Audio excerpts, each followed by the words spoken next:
अगर बात करें जो हमें बताया जाता है कि हम मुसलमान हैं इसलिए हमारे पास जज्बा बहुत ज़्यादा है और शायद हमारे पास ही सबसे ज़्यादा जज्बा है, तो हम सुपर पावर क्यों नहीं बन पाते? सेकेंडली, अमेरिका जो सुपर पावर बना बैठा है, क्या उसके पास जज्बा है? जज्बे की बेस पे वो सुपर पावर बना बैठा है या टेक्नोलॉजी की बेस पे, इकॉनमी की बेस? अमेरिका के पास दो चीज़ें हैं जज्बे के अलावा। इन एडिशन टू जज्बा उनके पास एजुकेशन बहुत इंपॉर्टेंट है, उनके पास एजुकेशन मिनिस्ट्री बहुत स्ट्रांग है, जो कि हमारे पास नहीं है, जिसकी वजह से वो बहुत ऊपर जा रहा है और हम नीचे जा रहे हैं। ठीक हो गया, नहीं मुसलमान नहीं, वो तो वहाँ पे तो मुसलमान नहीं है हुकूमत में, गवर्नमेंट में, तो जज्बा कहाँ से आ गया उनके पास? देखिए, जज्बे के लिए आप किसी भी रिलीजन को नहीं डिस्क्राइब कर सकते। नो डाउट मुसलमानों में जज्बा ज़्यादा होता है क्योंकि उनको अल्लाह ताला के अलावा किसी का खौफ ही नहीं होता। नो डाउट के जज्बे के लिए आप किसी भी रिलीजन को डिस्क्राइब नहीं कर सकते, लेकिन हमें ये बताया जाता है कि नहीं, कि हम मुसलमान हैं तो इसलिए जज्बा ज़्यादा है। बिल्कुल, मुसलमानों में जज्बा नेचुरली तौर पे ज़्यादा होता है क्योंकि उनको अल्लाह ताला के अलावा किसी का खौफ ही नहीं होता। ये प्लस इंडिया पाकिस्तान की बात करें तो यहाँ पे अगर 20-25 करोड़ 26 करोड़ मुसलमान पाकिस्तान में है, इंडिया में कितने मुसलमान है, आइडिया है? इंडिया में तकरीबन 30-35 करोड़ मुसलमान ज़्यादा हैं जी। फिर जज्बा किसके पास ज़्यादा हो? जज्बा तो आप, मैं कह रहा हूँ, आप कौम को पॉपुलेशन के बेसिस पे नहीं डिपेंड कर सकते हैं। वो मुसलमानों की सिर्फ बात कर रहा हूँ कि अगर मुसलमानों के जज्बे की बात करें, यहाँ पे अगर 25 करोड़ मुसलमान हैं, वहाँ पे 30-35 करोड़ हैं, तो जज्बा किसके पास ज़्यादा हुआ?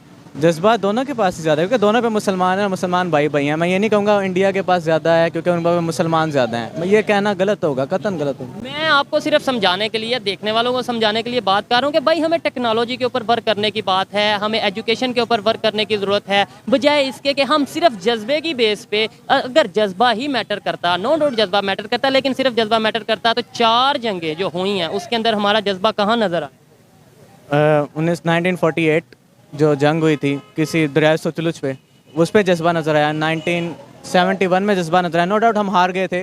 1971 में जज्बा नज़र आया, हाँ, लेकिन इसलिए बांग्लादेश अलहदा हो गया। वो जज्बा बंगालियों का नज़र आया ना, वो भी हमारे भाई हैं। अच्छा, और इसके अलावा जो 93,000 हमारे जो सोल्जर थे वो उन्हें सरेंडर करना पड़ा। वो तो बहुत बड़ी मिस्टेक थी ना कि आपने फ़ौरन ही उनको बैक बुला लिया कि आप वापस आएँ। आपने किसी सुपर पावर के कहने पे उनको वापस बुला लिया। तो इन जनाब की शुरुआत की बातें सुनकर मुझे लगा चलो आज थोड़ा कोई एक लॉजिकल और पढ़ा लिखा पाकिस्तानी देखने को मिला है।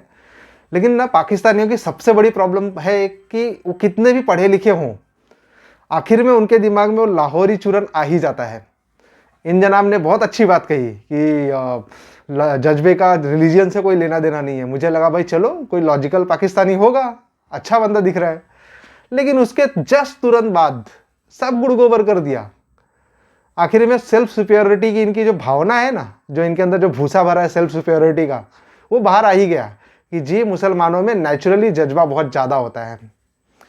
यार, इन लोगों का कोई इलाज नहीं है। इनके दिमाग में जो भ्रम बैठा है ना, ये कि भाई हम ही सबसे बेस्ट है, हमारे अंदर ही जज्बा है।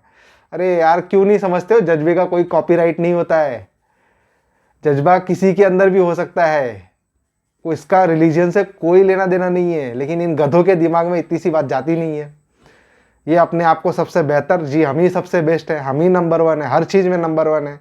जब बात आई जंगों की, इनका जज्बा वहाँ पे मुझे देखने लायक लगा। ये जज्बा था इनका कि भाई हारे हैं लेकिन जज्बा हमारा ही था। मतलब गजब यार, गजब लेवल का हिपोक्रेसी है इन लोगों का। इतना जज्बा, ऐसा बोलने के लिए जज्बा तो लगता ही है भाई। इस बात का जज्बा तो मैं मानूंगा इनका। खैर दोस्तों, इसी के साथ ये वीडियो यहाँ पर होता है खत्म। इस वीडियो को लाइक करें, ज़्यादा से ज़्यादा शेयर करें और हाँ, हमारे चैनल को सब्सक्राइब जरूर करें। धन्यवाद दोस्तों, मिलते हैं अगले वीडियो में।